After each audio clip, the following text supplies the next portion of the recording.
सातारा जिल्ह्यातील उपरुग्णालय फलटण या ठिकाणी महिला डॉक्टर संपदा मुंडे यांनी आत्महत्या केली याचीच माहिती सांगण्यासाठी मी सचिनराव यादव सर्वांना मनपूर्वक जय जाऊ. मित्रांनो, संपदा मुंडे हे मूळच्या बीड जिल्ह्यातील आहेत. वणवण एक तालुका आहे आणि कनवट गावचे ते रहिवासी आहेत. मित्रांनो, ह्यांची अतिशय हलाखीतली परिस्थिती आहे आणि ह्यांच्या वडिलांना फक्त 3 एकर जमीन आहे. आज सध्या जरी त्या गावाला गेलो आपण कनवट गावला तर त्या गावाला व्यवस्थित रस्ता नाही आणि त्या ग्रामीण भागातील पित्यानं आपल्या मुलीला एक डॉक्टर MBBS केलं आणि दुसऱ्याही मोठ्याही मुलीला MBBS केलेलं आहे. आता ही डॉक्टर संपदा मुंडे यांनी MBBS पूर्ण केल्यानंतर 2 वर्षाचं ट्रेनिंगसाठी म्हणा ते फलटण उपग्रामीण रुग्णालयामध्ये 2 वर्षासाठी आलेले होते.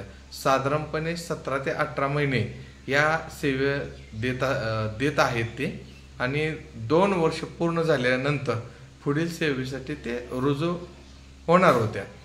मात्र ह्या 1.5 वर्षामध्ये त्यांना जो मानसिक त्रास झाला, त्यांच्यावर काय बलात्कार झाले असे त्यांचं म्हणणं आहे. आणि दुसरी गोष्ट कशा पाय झाले तर त्यांच्या फलटण ग्रामीण पोलीस स्टेशन आहे त्याचे जे PI आहेत ते सुद्धा बीड जिल्ह्यातीलच आहेत आणि परडी हे गाव ते थोड्या 30-40 किलोमीटर अंतरावरती या दोघांचे डॉक्टरचे आणि PIचे गाव आहे. आणि ह्या दोघांची सेवा मात्र फलटण तालुक्यातील पोलीस स्टेशन आणि ग्रामीण रुग्ण आणि ह्या दोघांचा संबंध येत होता. काय येत होता तर आरोपी पकडून आणल्यानंतर त्याचे फिटनेस सर्टिफिकेट जे आहे ते फिटनेस सर्टिफिकेट पाहण्यासाठी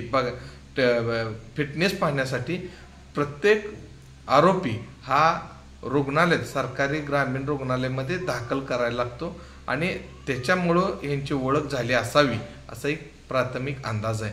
आणि ह्याच्यातून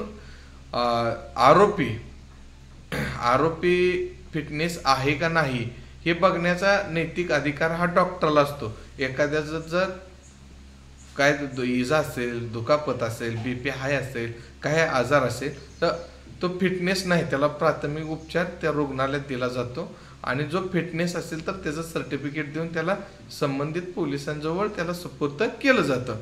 पण त्या ज्या संपदा मुंडे होत्या त्यांच्या म्हणण्यानुसार डॉक्टर लोक आमच्यावरती पोलीस लोक आमच्यावरती दबाव आणत होते आणि दबाव आणत असताना त्यांच्या मर्जीनुसारच आम्ही सर्टिफिकेट बनवलं पाहिजे असं त्यांनी एक आरोप केलेला आहे.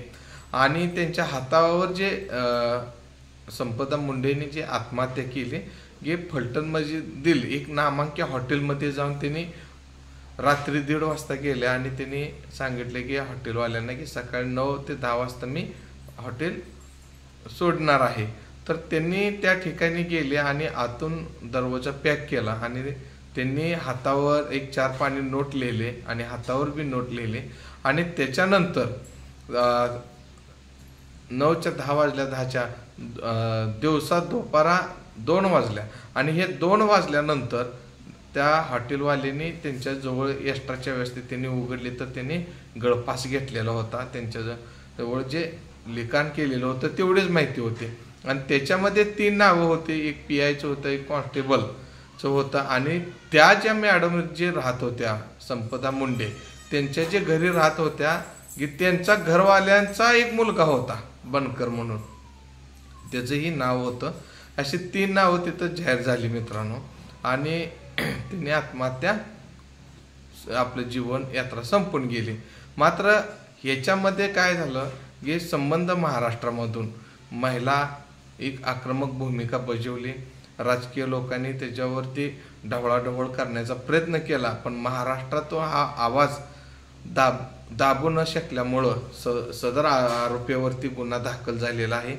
आता जे PI होते त्यांना SP साहेबांनी आणि महाराष्ट्राचे गृहमंत्री देवेंद्र फडणवीस यांनी तात्काळ निलंबित केले. निलंबित केलं म्हणजे काय आहे की तो तपास पूर्ण होईपर्यंत तो दोषी आहे का नाही ह्याची पूर्ण माहिती मिळेपर्यंत त्याला अर्धा पगार असतो, त्याला निलंबित म्हटलं जातं आणि दोषी असेल तर त्याला बडतर्फ केलं जातं, सेवेतून काढून टाकलं जातं आणि जर दोषी नसेल तर पुन्हा त्या आपल्या कामावरती रुजू केलं जातं, त्याला निलंबित म्हणतात.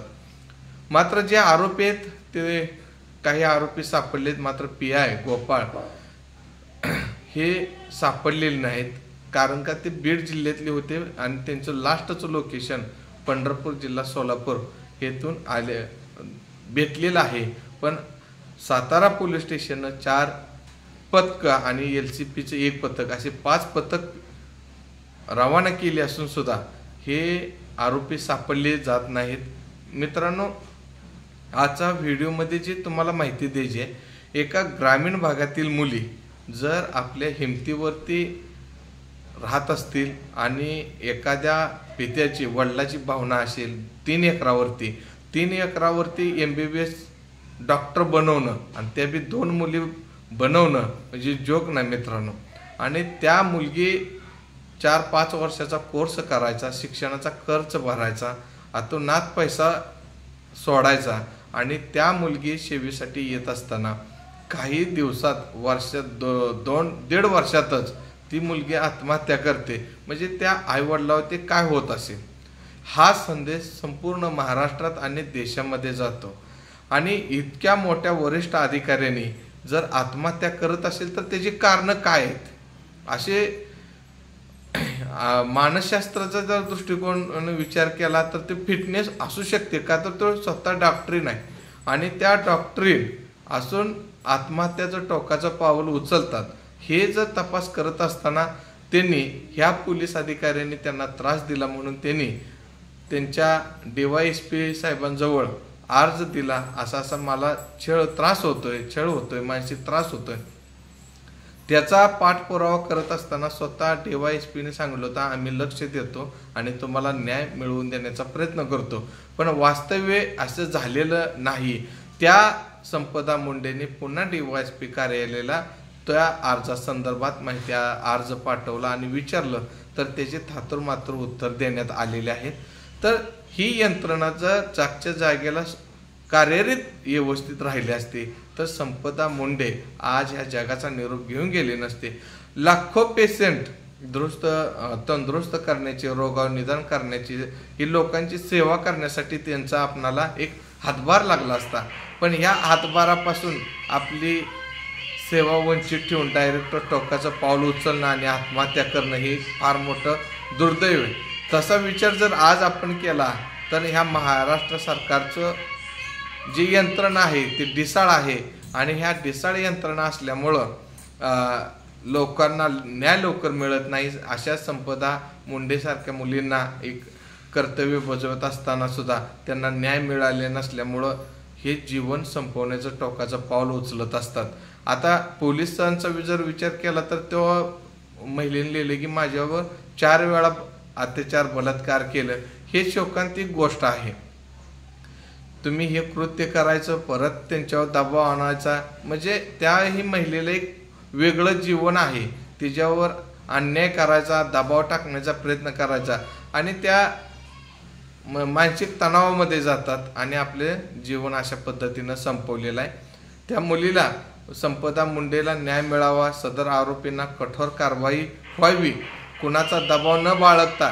कारण का येणाऱ्या कालखंडामध्ये अशा आपल्या महाराष्ट्रामध्ये मुली घडणार आहेत की लोककार्यासाठी येणार आहेत आणि त्या जर मुलींना लोककार्यापासून वंचित ठेवायचे असेल तर तुमच्या पद्धतीनं तुम्ही यंत्रणा हाताळा.